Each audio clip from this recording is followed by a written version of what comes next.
Chaque jour, retrouvez les 4 programmes Fréquence Évasion Radio et Monte Carlo Azur en live.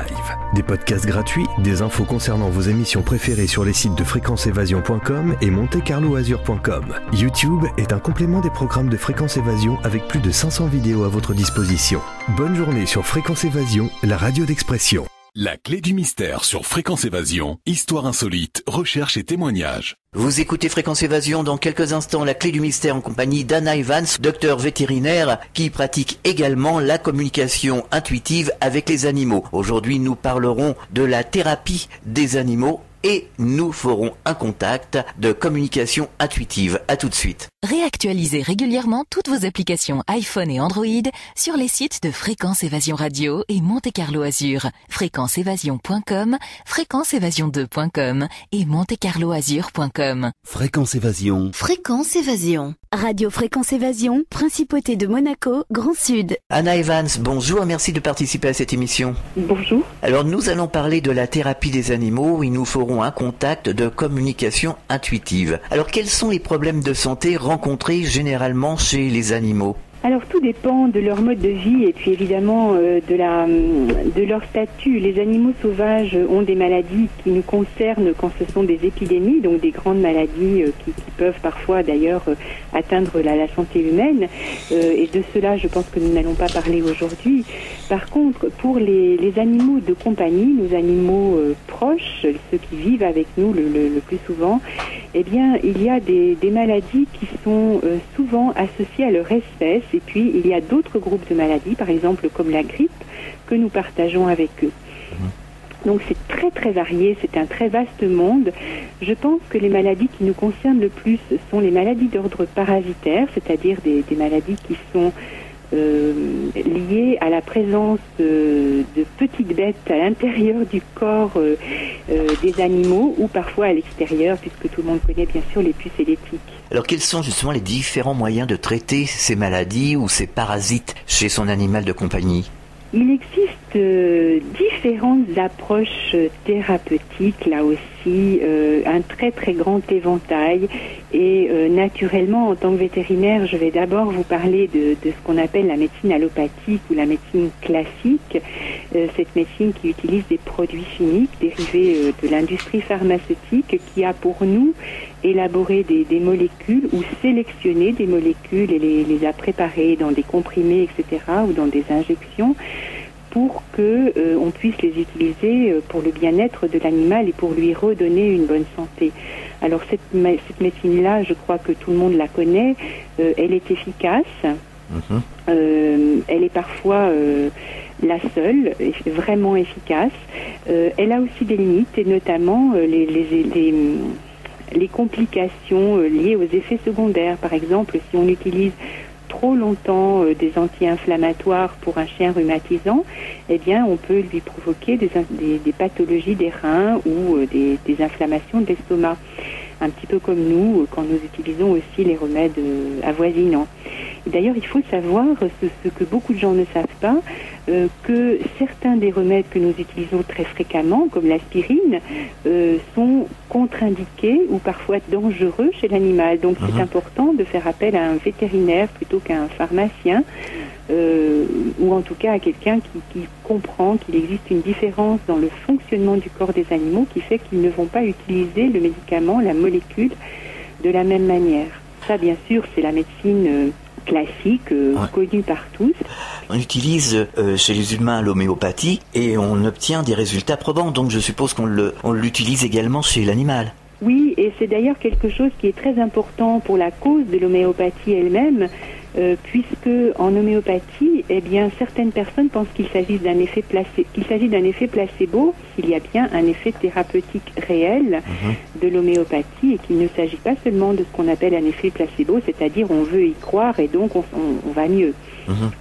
Pour les animaux, l'homéopathie est utilisée en élevage, par exemple, pour les pathologies d'élevage comme les manies chroniques. Elle est utilisée bien sûr en médecine du sport. Je donne l'exemple de l'arnica pour les chevaux de course, mais elle est utilisée aussi pour les suites opératoires, par exemple pour obtenir de jolies cicatrices sur un animal de compagnie dont on souhaite finalement conserver l'élégance. Elle est utilisée aussi en médecine ou dans les pathologies aiguës. Elle n'est pas seulement utilisée dans les pathologies chroniques, comme on a tendance à le croire. Oui, donc j'allais vous poser justement la question sur l'effet placebo. On parle de l'effet placebo chez les êtres humains. On a longuement décrié l'homéopathie et toutes les médecines parallèles. Et on s'aperçoit que ça fonctionne chez l'animal. Donc, comme vous disiez il y a quelques instants, c'est une réalité. Oui, je crois que c'est important de savoir que l'homéopathie est une médecine vraiment qui appartient à la catégorie des médecines expérimentales, c'est-à-dire que les remèdes qui sont dans les matières médicales, c'est-à-dire les grands répertoires qui servent de référence pour le choix d'une prescription homéopathique, ces remèdes sont le résultat d'expérimentations qui ont été faites selon la méthode que l'on appelle le double aveugle, c'est-à-dire que la personne qui a reçu le remède ne savait pas ce qu'on lui donnait et a dû décrire au médecin les modifications dans sa santé, dans son appétit, dans son psychisme, etc. Et donc, toutes ces informations ont été soigneusement notées par des centaines de médecins qui ont fait ces recherches, qui ont compilé des informations. Les matières médicales sont la compilation de ces milliers d'heures de travail patient. Et c'est ça qui sert de base à l'homéopathie. Ça n'est pas juste une supposition, c'est quelque chose qui vient bien d'une observation clinique. D'accord. Est-ce qu'on pratique également l'ostéopathie chez l'animal ? Absolument. On pratique l'ostéopathie dans toutes les espèces. J'ai même des collègues ou des ostéopathes qui ne sont pas vétérinaires qui soignent des serpents, des oiseaux, des poissons. Vous voyez, on peut vraiment travailler sur tout type d'espèces, des éléphants parfois. Donc la taille n'est pas forcément un obstacle si on possède la technique correspondante. Et il est tout à fait intéressant d'utiliser l'homéopathie l'ostéopathie, excusez-moi, nous sommes déjà à l'ostéopathie, pour toutes sortes de pathologies. Alors on pense bien sûr aux pathologies locomotrices, c'est-à-dire un petit peu l'équivalent des rebouteux, mais les ostéopathes sont des gens qui sont formés, qui connaissent l'anatomie et qui connaissent aussi normalement les limites de leur approche. Mais on peut aussi utiliser l'ostéopathie pour ce que l'on appelle les pathologies des tissus mous, c'est-à-dire les coliques, tout ce qui concerne les intestins, les pathologies respiratoires. Vous voyez, des choses qui n'ont rien à voir avec le système musculaire ou osseux. Et justement, comment ça fonctionne ? Alors je ne suis pas ostéopathe moi-même, il faudrait poser la question à quelqu'un de plus compétent, mais je peux déjà vous donner le grand principe. Oui. Le principe de l'ostéopathie, c'est que notre corps est comme le corps des animaux, est tenu ensemble, tous les organes sont tenus ensemble par ce que l'on appelle des fascias, c'est-à-dire des grandes poches élastiques de tissus fibreux qui contiennent un muscle, qui contiennent le foie, qui contiennent, etc., etc. Et en fait, l'ostéopathie va travailler sur cette dimension du corps pour améliorer l'élasticité, pour réharmoniser les relations entre ces différents segments, ces différentes poches qui tiennent notre corps ensemble. Et on obtient des résultats, ça a été testé ? Alors, ça a été testé, ça je ne sais pas. Tester, ça veut dire quelque chose d'expérimental qui est fait dans une université ou dans un laboratoire de recherche. Par contre, ça a été vraiment... il y a eu il y a tous les jours de nombreux témoignages concernant les résultats de l'ostéopathie pour un cheval qui, par exemple, n'arrivait plus à tourner, un cheval de dressage qui n'arrivait plus à tourner son encolure vers la droite. Et bien, après un soin d'ostéopathie, son mouvement va être libéré. Ou bien ça a été aussi testé pour des situations comme un mégaœsophage chez un chat, donc un chat qui va par exemple avoir beaucoup de mal à avaler et qui va régurgiter une partie de son repas parce que son œsophage n'a pas une forme normale. Eh bien, toutes ces choses-là peuvent être améliorées par l'ostéopathie. On s'en aperçoit, les propriétaires le disent, de nombreux vétérinaires adressent leurs patients à des confrères ou des consoeurs ostéopathes. Il y a d'ailleurs en France des écoles d'ostéopathie vétérinaire qui sont réputées de très bonne tenue. Quelles sont les procédures réglementaires à respecter si on veut adopter un animal de compagnie selon les lois sanitaires françaises en vigueur ? Qu'est-ce qu'on doit faire ? Parce qu'on s'aperçoit qu'il y a une grande méconnaissance, justement. On voit de plus en plus des animaux traîner dans la rue, ne pas être vaccinés, etc., etc. Alors, quand on n'est pas propriétaire de l'animal, c'est-à-dire qu'avant de prendre la décision d'adoption, il n'y a aucune obligation que l'animal a adopté ait déjà reçu, je dirais, des vérifications sanitaires. C'est-à-dire qu'on a tout à fait le droit sur le territoire français de prendre chez soi un chat qu'on voit errer dans la rue ou un chien dans une SPA. Et d'ailleurs, j'encourage vivement les auditeurs à réfléchir avant de prendre un nouvel animal. Est-ce qu'ils n'auraient pas envie de rendre un chien ou un chat heureux alors qu'il est en prison dans une SPA et qu'il espère une vie de famille équilibrée et pouvoir donner du bonheur et partager du bonheur avec des êtres humains? Donc, vous savez, il y a tellement d'animaux qui sont abandonnés pour des raisons qui ne les rendent pas impropres à une adoption qu'il faut vraiment réfléchir à cet aspect parce que c'est un phénomène de masse, malheureusement. Donc, avant d'adopter l'animal, il n'y a pas d'obligation de choisir un animal qui a un statut sanitaire à partir du moment où il est sur le territoire français, j'insiste bien, parce que si on doit passer une frontière avec un animal adopté, il faut, avant de passer la frontière, dans le pays où il a été adopté, il faut aller voir un vétérinaire et le faire mettre en règle avec la législation, surtout en ce qui concerne la législation antirabique. La rage est une maladie qui est très grave, elle est mortelle chez l'être humain. Il y a encore en Europe de nos jours, en Europe occidentale, des cas de rage humaine qui aboutissent à la mort de la personne. Donc, évidemment, la rage aboutit aussi à la mort de l'animal qui est atteint. Donc ça, il ne faut vraiment pas plaisanter avec cette maladie, elle est trop grave. Ensuite, tout dépend de ce qu'on va faire avec l'animal. C'est-à-dire que si on adopte un animal et qu'on projette ensuite de le faire vivre ou de le faire séjourner dans une collectivité, de le montrer dans des expositions de beauté ou des activités de sport, etc., là, il y a des obligations qui sont différentes de celles qui sont en place quand il s'agit d'un animal qui va vivre dans notre jardin ou dans notre appartement. C'est un petit peu complexe tout ça, je ne sais pas si je dois le détailler beaucoup, je ne veux pas vous... Si, on a tout à fait compris, pas de problème. Voilà, je crois que la chose la plus importante, c'est la vaccination et le statut sanitaire au niveau de la rage.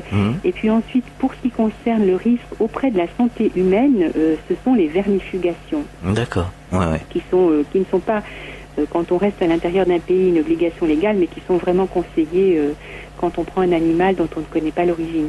Alors, j'ai une question de Christine de Toulouse qui nous demande: est-ce que la castration est dangereuse pour l'animal et pourquoi castrer son animal de compagnie? Les animaux de compagnie sont castrés pour la simple et bonne raison que les propriétaires ne souhaitent pas avoir à gérer des portées, c'est-à-dire avoir à faire naître et à ensuite trouver des lieux d'adoption pour les petits chiots, les petits chatons. Donc c'est une question de facilité, parce que quand on prend un chat, on n'est pas forcément prêt ensuite à se retrouver avec 5 chatons qu'il va falloir gérer, qu'il va falloir nourrir, pour lesquels il faut quand même assurer une qualité de vie, ou alors qu'il va falloir placer dans des endroits où on sait qu'ils seront bien heureux, bien traités. Donc cette question est vraiment au départ une question de gestion de la population. Maintenant, évidemment, les éleveurs vont avoir une politique complètement opposée, c'est-à-dire que les personnes qui font de l'élevage vont au contraire espérer que leurs animaux, qu'ils achètent souvent des sommes importantes, vont produire des portées et vont leur permettre de gagner leur vie, ou de rentabiliser les frais qu'ils auront investis pour acheter un animal avec des sources génétiques de qualité. Donc ensuite, quand vous me demandiez si l'animal est susceptible de souffrir ou d'avoir des effets secondaires négatifs à la suite d'une castration, eh bien, je dirais que dans un pays développé où les castrations se font dans des bonnes conditions sanitaires et qu'elles sont réalisées par des professionnels, on élimine déjà énormément de risques. On élimine tous les risques liés, bien sûr, à une intervention chirurgicale, les risques d'infection, les risques liés à l'anesthésie. En France, ces interventions se pratiquent de façon très courante, donc il n'y a pas vraiment les statistiques sont très très bonnes en ce qui concerne ces petites interventions de routine qui sont simples techniquement. En général, évidemment, il y a toujours des cas un petit peu plus compliqués que d'autres. Donc au niveau du risque opératoire, je dirais qu'il ne faut pas trop s'inquiéter. Par contre, en ce qui concerne les effets secondaires d'une castration, alors là oui, il en existe et il faut les connaître. Alors je pourrais commencer peut-être par le chat mâle. Une fois castré, ça sera vraiment important de choisir une alimentation qui ne va pas favoriser l'apparition de calculs urinaires. Ça, c'est une question d'espèce. Le chat est un animal qui boit peu et si on lui donne des aliments secs trop minéralisés, il va risquer ensuite, au fil des années, de fabriquer dans sa vessie des calculs qui auront beaucoup de mal à passer à travers les voies urinaires et qui risquent de causer des pathologies très douloureuses et très gênantes pour le chat. Donc ça, c'est ce qui concerne le chat. Évidemment, pour la chatte, la question est différente. Je dirais que il n'est pas possible de tout lister, mais il arrive qu'une chatte castrée soit aussi, comme la chienne castrée, un peu plus lourde au fil des années, donc prenne un petit peu de poids. Il peut y avoir aussi des pathologies liées à des changements hormonaux, comme des chutes de poils, qui peuvent être régulées plus ou moins bien en fonction des individus. Ce sont des pathologies assez rares, mais il faut savoir qu'elles existent. Et puis ensuite, si nous passons au chien, eh bien le chien mâle va avoir tendance à prendre du poids à la suite d'une castration, peut-être un peu plus que le chat mâle. Donc il faut aussi contrôler un petit peu l'alimentation, s'assurer qu'il a suffisamment d'exercice.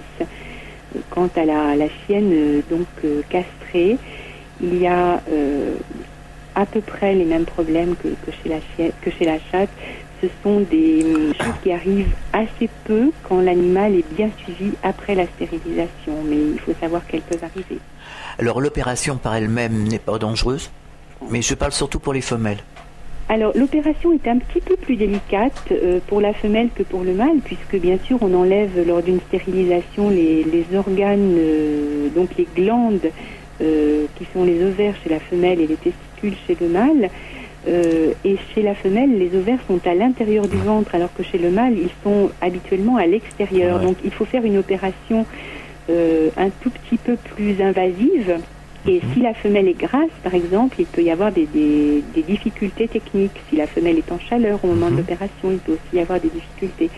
Mais bon, un professionnel qui est, je dirais, habitué à ce genre de choses saura vraiment conseiller la personne qui souhaite faire stériliser un animal, et il ne devrait pas, encore une fois, y avoir de problème. Anna, est-ce que vous avez quelque chose à ajouter sur la thérapie des animaux ? Oh, tellement de choses. Je crois qu'il existe énormément d'approches thérapeutiques de nos jours qui ont toutes leur utilité. Maintenant, se développent pour les animaux de compagnie des approches thérapeutiques comme la kinésithérapie, le massage, le shiatsu. Et tout ça a une valeur. Il faut simplement bien connaître le cadre dans lequel ces médecines ou ces approches thérapeutiques peuvent être appliquées et peuvent être utiles. Et là, je crois que c'est un petit peu difficile parce que pour l'instant, ça n'est pas encore très bien répertorié, qui fait quoi, avec quelles compétences. Mais de toute façon, je pense que les choses vont devenir de plus en plus claires parce que la demande est là, parce que les propriétaires souhaitent que leurs animaux soient bien suivis et que les vétérinaires évoluent aussi dans ce sens. Et je pense que c'est très très bien parce que les animaux aussi méritent d'avoir accès à cette panoplie de ressources qui sont à notre disposition, à nous les humains. Alors Anna, on va marquer une pause et dans quelques instants on va se retrouver avec un autre thème, la communication intuitive avec les animaux, et nous allons tenter un contact avec un chat prénommé Édouard. À tout de suite. Chaque jour sur Fréquence Évasion Radio, vos rendez-vous quotidiens. Écoutez Fréquence Évasion en téléchargeant l'application iPhone ou Android et retrouvez-nous sur www.fréquenceévasion.com. Infos, chroniques, interviews et détente. Fréquence Évasion Radio, dites-nous tout. Fréquence Évasion. Fréquence Évasion. La clé du mystère sur Fréquence Évasion, recherche et témoignages. Nous sommes de retour toujours en compagnie d'Anna Evans. Alors Anna Evans, nous allons parler de communication intuitive avec les animaux. Vous allez nous rappeler brièvement ce qu'est la communication intuitive pour ceux qui n'auraient pas entendu la précédente émission. Avec plaisir, Alain. Donc la communication intuitive est une approche très pratique qui permet d'entrer en relation avec un animal comme si nous pouvions parler avec lui, comme si nous pouvions dialoguer avec des mots. Nous utilisons simplement un autre langage qui est celui des perceptions, c'est-à-dire que nous allons pouvoir accéder, grâce à l'outil de la communication intuitive, à des informations visuelles, des flashs. Nous allons pouvoir recevoir des odeurs de la part de l'animal avec lequel nous communiquons, ou bien ressentir des sensations particulières dans notre corps, par exemple une lourdeur à l'estomac ou la jambe qui picote, etc.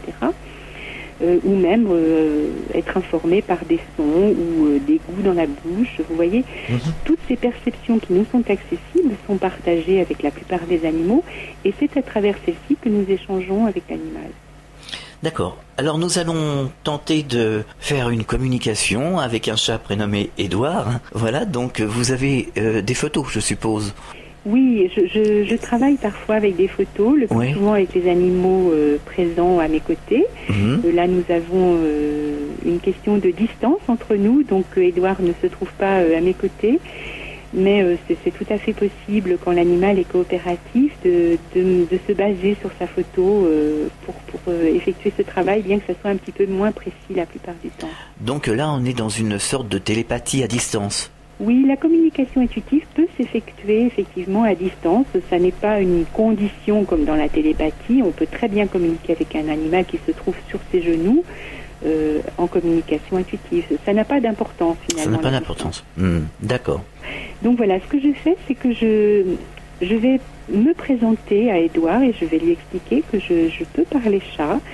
Évidemment, je ne parle pas avec des mots, je m'exprime avec des mots pour les auditeurs. Mais en réalité, entre moi et Édouard, les mots ne sont pas nécessaires. C'est une communication qui se passe en silence, qui fait partie de notre monde intérieur et des champs de conscience auxquels nous pouvons avoir accès en tant qu'être humain. Et bien sûr, en tant qu'animaux. D'accord. Donc je me présente à Édouard. Voilà, je suis donc une dame qui parle chat et je suis là pour t'écouter et pour permettre que ce que tu aurais envie d'exprimer, Édouard, puisse être entendu par des milliers de personnes. Est-ce que tu es d'accord, Édouard, de vivre cet échange avec moi? Qu'est-ce que tu en penses? Et là, je ressens quelque chose à l'intérieur de moi. Donc, je me place, quand je me prépare à communiquer avec un animal, dans un champ de conscience un petit peu spécial où je fais le vide en moi et je me rends complètement disponible pour l'interlocuteur, donc pour Édouard cet après-midi. Oui. Et en même temps, je suis sans attente particulière. C'est-à-dire que si Édouard ne souhaitait pas communiquer avec moi maintenant, ou s'il était occupé à faire la sieste, par exemple, eh bien, je n'insisterai pas. Mais là, Édouard est assez intéressé. Je dirais qu'il est même un petit peu curieux de ce qui va se passer. Je ressens cette curiosité, cette espèce d'appel.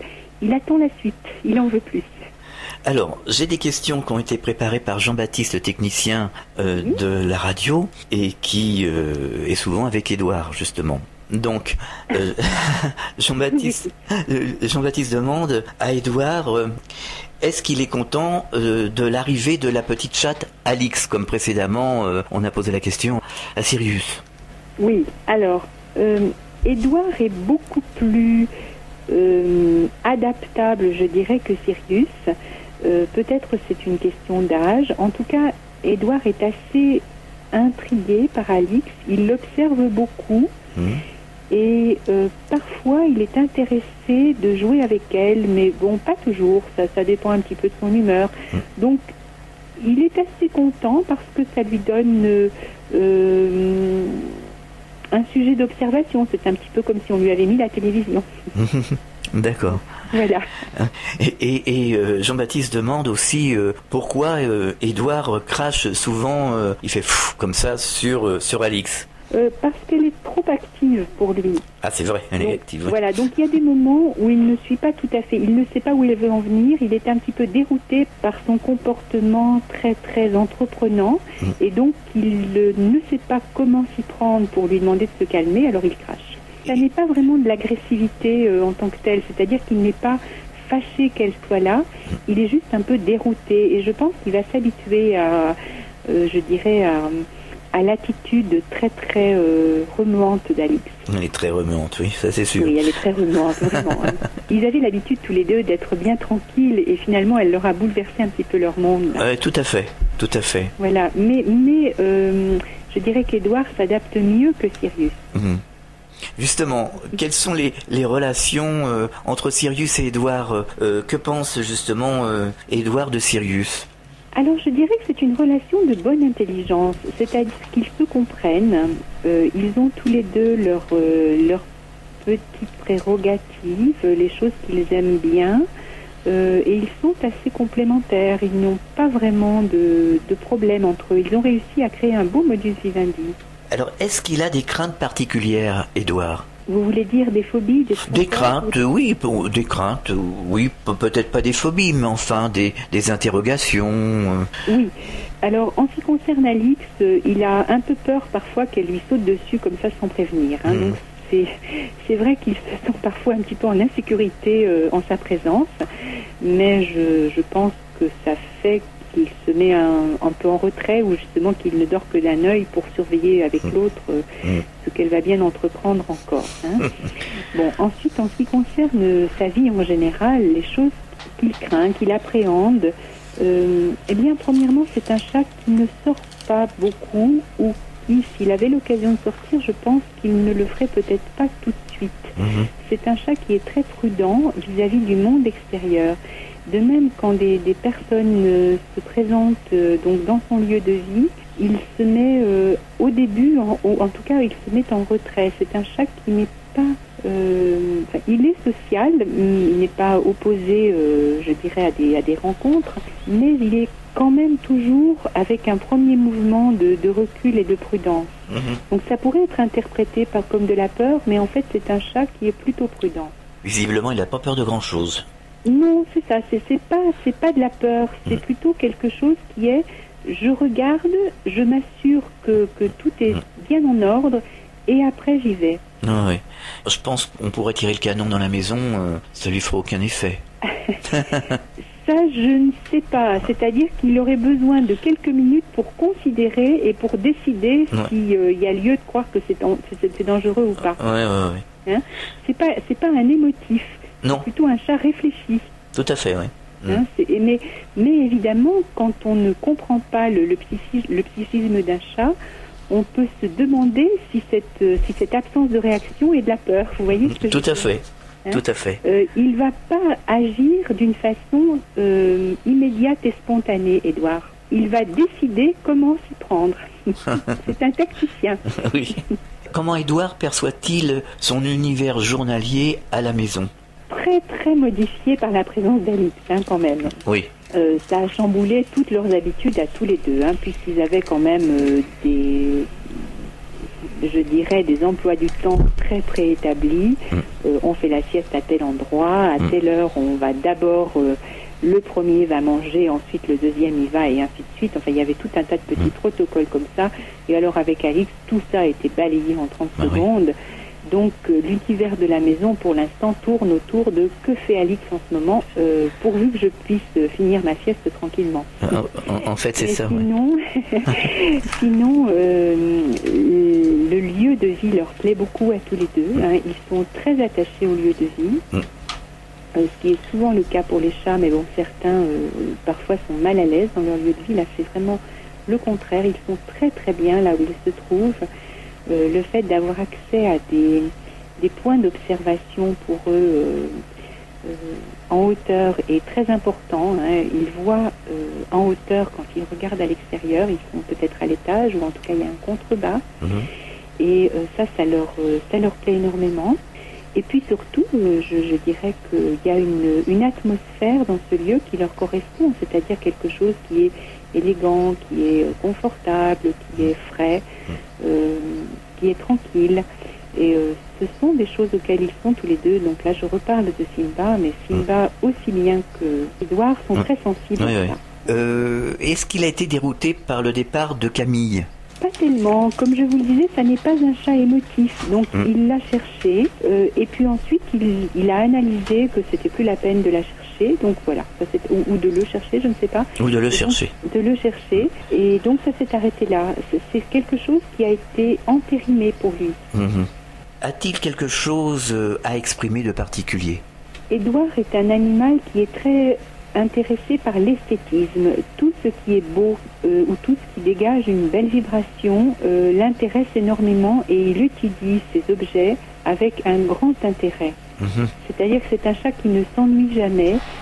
Si c'était un être humain, on pourrait dire que ça serait un collectionneur d'art ou un être ou un antiquaire peut-être, ou peut-être pourquoi pas un égyptologue, vous voyez. Donc je fais cette comparaison pour qu'on se rende compte que certains animaux peuvent avoir des intérêts comme ça tout à fait profonds. Donc certains peuvent être passionnés par la poursuite des papillons ou par le fait de faire des trous dans un jardin, mais lui, ce sont les beaux objets et les belles vibrations qui l'intéressent. D'accord. Chaque fois que vous ramenez quelque chose dans son environnement qui possède des qualités géométriques, des qualités vibratoires, Édouard va passer beaucoup de temps à l'étudier. Et ça lui donne beaucoup de plaisir. On en sait un peu plus maintenant. Il a beaucoup de chance, ce chat, je crois, parce qu'il se trouve dans un cadre de vie qui correspond à sa personnalité. Et il ressemble beaucoup à Sirius, il a la même couleur, sauf qu'il a un peu la tête un petit peu de sphinx, un petit peu la tête plus affinée, fine, oui. Voilà, plus fine. Oui. Tout à fait. Plus allongée. Alors donc, pour justement en savoir plus sur la communication intuitive et toutes vos activités, on va rappeler quand même votre site internet, les coordonnées, afin que les auditeurs de Fréquence Évasion puissent s'y rendre et prendre contact avec toutes vos activités. Avec plaisir. Donc il s'agit de www.communicationintuitive en un seul mot.com.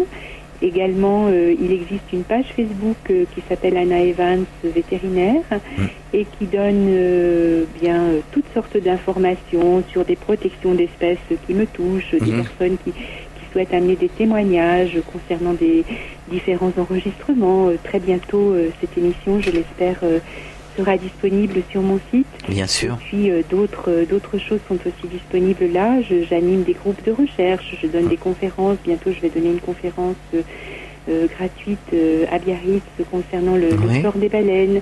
Il y a vraiment une très très grande variété de choses concernant le bien-être animal et la connaissance que nous pouvons avoir que nous pouvons acquérir nous sur ce monde merveilleux sont accessibles par ce site. Alors vous venez de nous dire que vous veniez à Biarritz, donc dans le sud de la France. Est-ce qu'il y a d'autres rendez-vous chez nous entre Menton et Toulouse, en Provence-Alpes-Côte d'Azur, Midi-Pyrénées? Est-ce que vous avez prévu de venir chez nous? Oui, absolument. Je vais venir à Rodez au mois d'octobre et à Manosque au mois de novembre. D'accord. Et puis bien sûr, je reviens régulièrement dans la région, plutôt, je l'avoue, à la saison moins agréable dans le nord de la France. Ça nous fera l'occasion peut-être de nous rencontrer justement. Ça serait un grand plaisir.